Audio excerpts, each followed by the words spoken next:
baby, the drama in Genoa City is hotter than Victor's wrath after 2 espressos and a bad merger. Let's get into this Young and the Restless episode from Thursday, June 5th, because, whew, these people have zero chill and we love them for it. We open with Kyle signs his life and bank account away.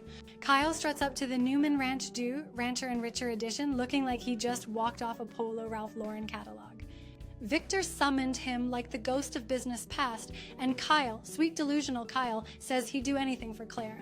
Baby, we know, and apparently so does Victor, because this man slaps a contract on the table that basically says, if you break Claire's heart, I break your wallet for $5 million, and you leave town like a disgraced contestant on The Bachelor. Victor's standing there smug as ever like, sign it or I'll consider you Jack's son forever.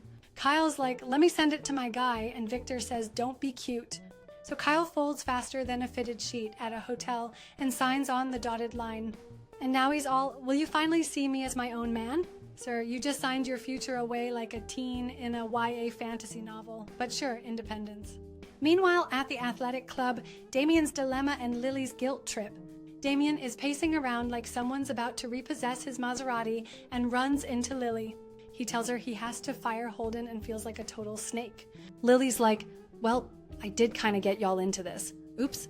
They both agree Dumas is colder than a Wisconsin winter, and Audra's giving off hostile HR energy about hiring Holden. Damian, poor emotionally constipated Damian, hates asking favors, but he's like, could you maybe hire Holden at Winters, like as a consolation prize? Lily says she'll ask Nate and Devin, but she looks like she just agreed to babysit a raccoon. Then they share this moment where he admits he's got temper issues and needs someone to talk him down. Lily's like, baby, don't put that on your Hinge profile. He says he doesn't do apps. Aw, how charmingly analog of you. Then she straight up asks why he's single.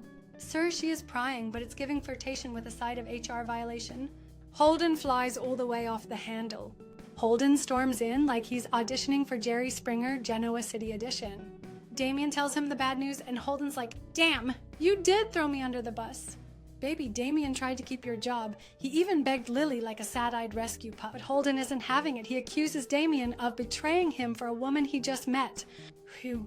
He calls him out for using him as his dirty work boy. Then drops the bomb. Let's go our separate ways.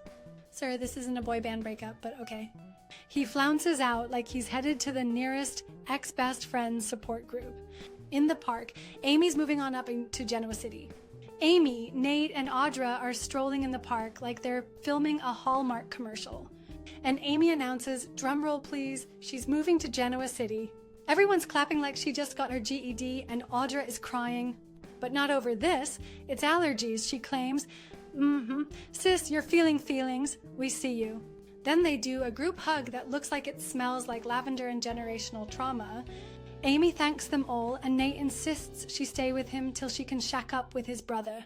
Scandalous? Maybe. Sweet? Sure. Meanwhile, Victor needs Audra to do something, anything. Victor calls Audra while she's mid-frolic with Amy and orders her over immediately.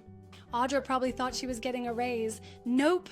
He drags her for not destroying Kyle yet. He's like, what have you even done? She suggests that if she can get invited to France with Kyle, she can sabotage him there. Oh wow, from sabotage in Genoa City to sabotage on the Riviera, we're going global now. Back at the tack house, Cole is sick and Victoria's panicking.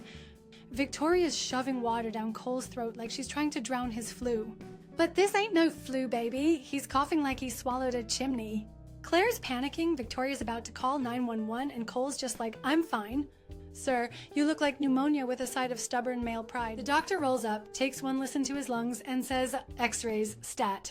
Cole insists on going alone. Victoria insists on going with. Claire agrees to stay behind, but looks like she wants to strap herself to the ambulance. As they leave, Kyle shows up like a well-timed emotional support himbo. Claire's freaking out, and Kyle says all the right things. Your dad's strong, he'll pull through, you're a good daughter. And when she asks how it went with Victor, he says, fine with the look of a man who just sold his soul for love. Classic.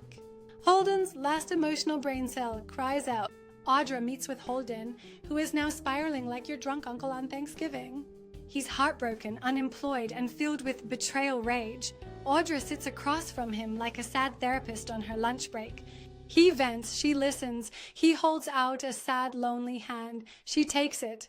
And suddenly, we're in a Lifetime movie called Friend-Zoned and Fired: The Holden Story. Final thoughts. Kyle may have signed a $5 million contract, but baby, he better start saving on Postmates.